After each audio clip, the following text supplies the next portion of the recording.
नमस्कार मित्रांनो, मी मितेश कानडे आणि मी आज तुम्हाला bridge control room wheel house हे दाखवणार आहे आणि व्हिडिओ शेवटपर्यंत बघा. आवडल्यास लाईक करा आणि सबस्क्राईब करायला विसरू नका. देन हा आहे आपला ब्रिज आणि त्यालावर एक वेगळीच रॉयल फिलिंग येते, कारण काम करताना तुम्हाला असा व्ह्यू मिळणं म्हणजे नशीबच लागतं. देन आता आपण सुरू करूया आपल्या ब्रिज टूरला. सुरुवातीला इथे जो तुम्ही कबड बघताय हे फ्लॅग लॉकर आहे. इकडे तुम्हाला प्रत्येक कंट्री वाईज फ्लॅग आणि दाखवलेलं असतं. देन इकडे नंबर्स आणि तुम्हाला दिलेले आहेत की कोणत्या कंट्रीचा कोणता नंबर आहे, त्या अकॉर्डिंग तुम्ही काढू शकता. देन इथे आल्यानंतर तुम्हाला हा चार्ट टेबल दिसेल.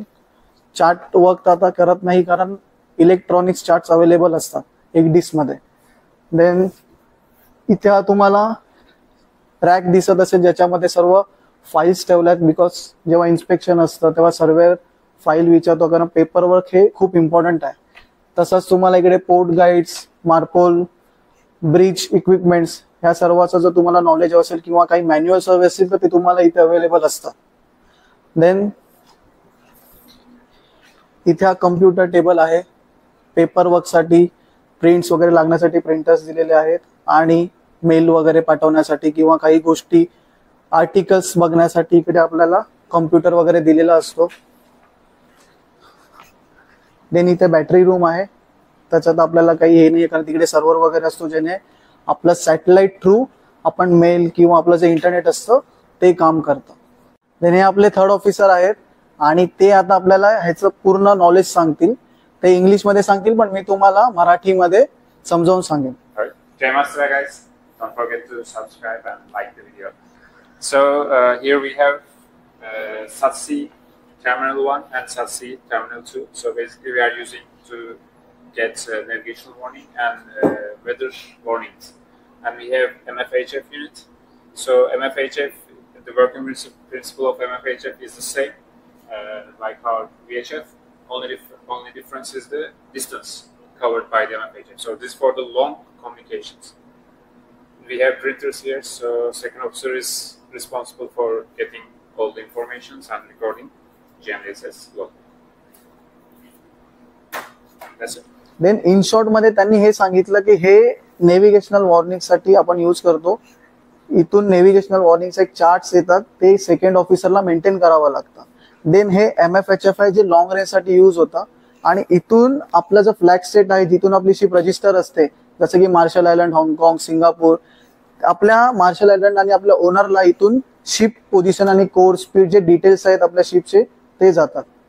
देन इथे तुम्ही बघू शकता, इथे आपल्याला कॉफी टेबल आणि दिलेला आहे. तुम्हाला जर वॉच किंवा कारण AB असतात त्यांना वॉच करावा लागतो 4 on 8 off. देन कधी कधी आपल्याला वाटतं की थोडंसं झोप वगैरे येते तर तुम्ही इथे येऊन कॉफी वगैरे पिऊ शकता कारण झोपणं अलाउड नाहीये. देन ब्रिज वरती सर्वात इम्पॉर्टंट आहे हा पॅनल.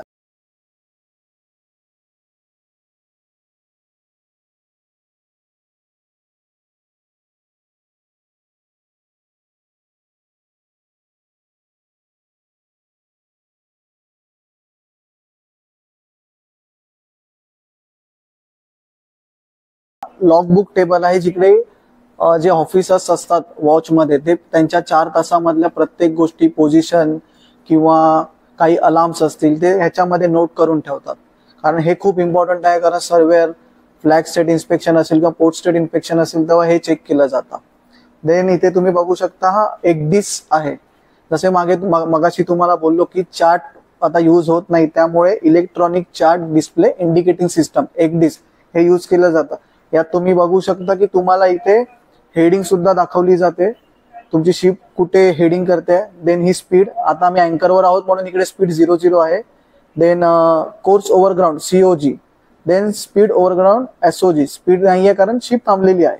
देन तुमची ऍक्च्युअल पोझिशन दाखवते. देन तुम्ही बघू शकता ही आता आपली शिप आहे आणि जर तुम्ही असं झूम आउट केलं तर तुम्हाला हा पूर्ण आपल्या जे साईडला जे लँड आहे ते पूर्ण कव्हर करतं, जसं की आपला चार्ट असतो, जसं आपला मॅप्स वगैरे असतात तसं. देन इथे हे कॉलिंग सिस्टम दिलेली आहे, म्हणजे आपल्याला इंजिन रूम मध्ये कॉल करायचं असेल, CCR मध्ये किंवा कोणाच्या कॅबिन मध्ये कॉल करायचं असेल त्यासाठी इकडे कॉलिंग सिस्टम दिलेले आहेत. इथे ही PA सिस्टम दिली आहे, त्याला पब्लिक अनाउन्समेंट सिस्टम बोलतात, जी प्रत्येक डेकवर इंजिन वरती किंवा प्रत्येकाच्या कॅबिन मध्ये जेव्हा इथून कोणी अनाउन्समेंट करेल, काही महत्वाची अनाउन्समेंट असेल तर ती तुम्हाला इथून अनाउन्स केली जाते आणि ती तुम्हाला तुमच्या कॅबिन मध्ये तुम्ही ऐकू शकता. हा इथे आपला रडार आहे, जो ऍक्च्युली दोन रडार असतात, एक एस बँड आणि एक एक्स बँड. एस आणि एक्स. एस बँडची जी फ्रिक्वेन्सी असते ते 10 सेंटीमीटर 3 GHz. त्यामध्ये तुम्ही बघू शकता, इकडे तुम्हाला कळेल की हा कोणता बँड आहे. जिकडे इकडे लिहिलेला आहे, जिकडे हा एस बँड आहे.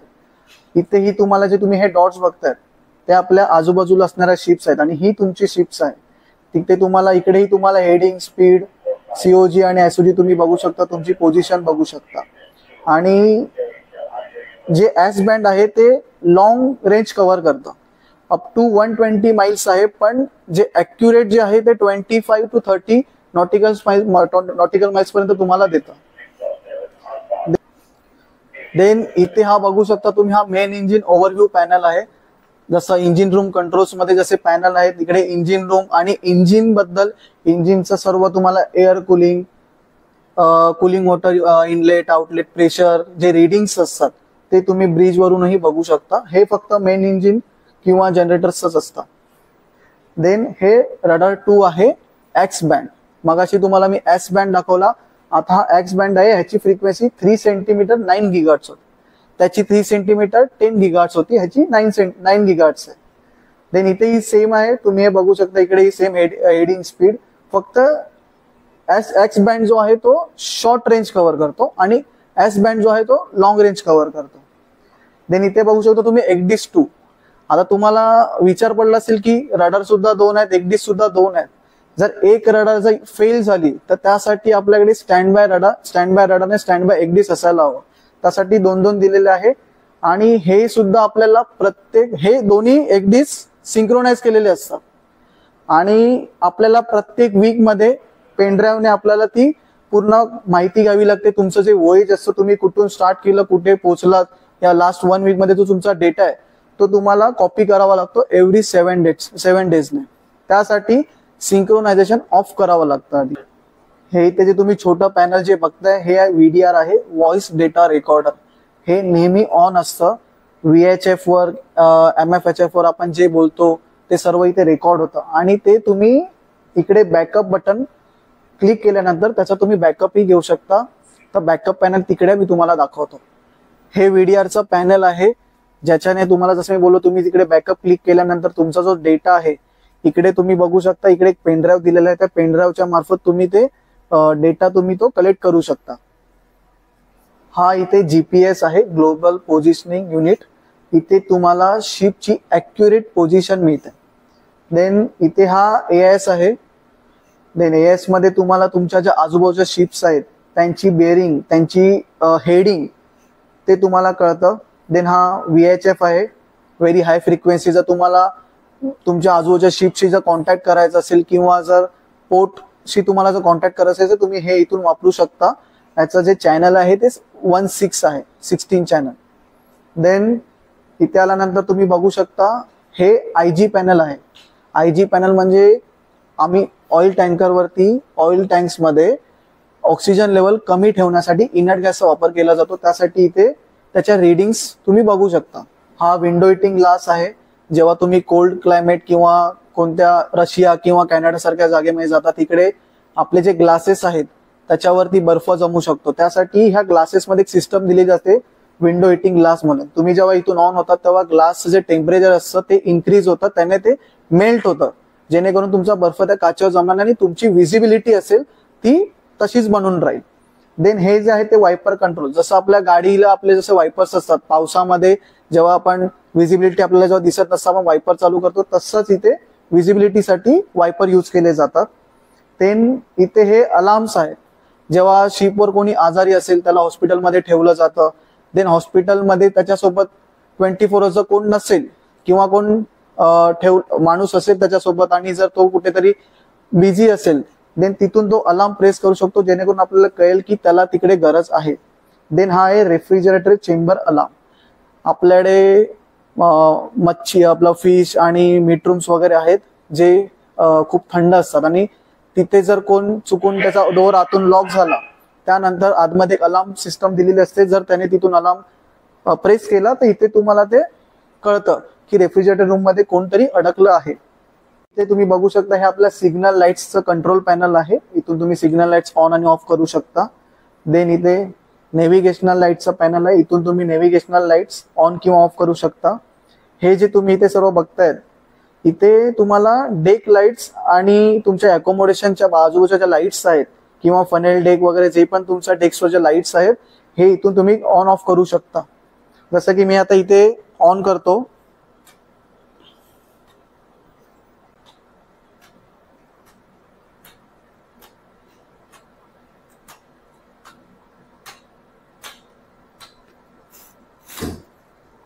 म्हणजे तुम्ही कार आणि ट्रकची स्टेअरिंग तर बघितलीच असेल, पण एवढ्या मोठ्या शिपला डायरेक्शन देण्यासाठी फक्त एवढ्या लहान स्टेअरिंगचा यूज केला जातो. देन या स्टेअरिंग कंट्रोलसाठी सुद्धा तुम्हाला 4 मोड दिलेले असतात. जसे की फर्स्ट ऑटो मोड आहे.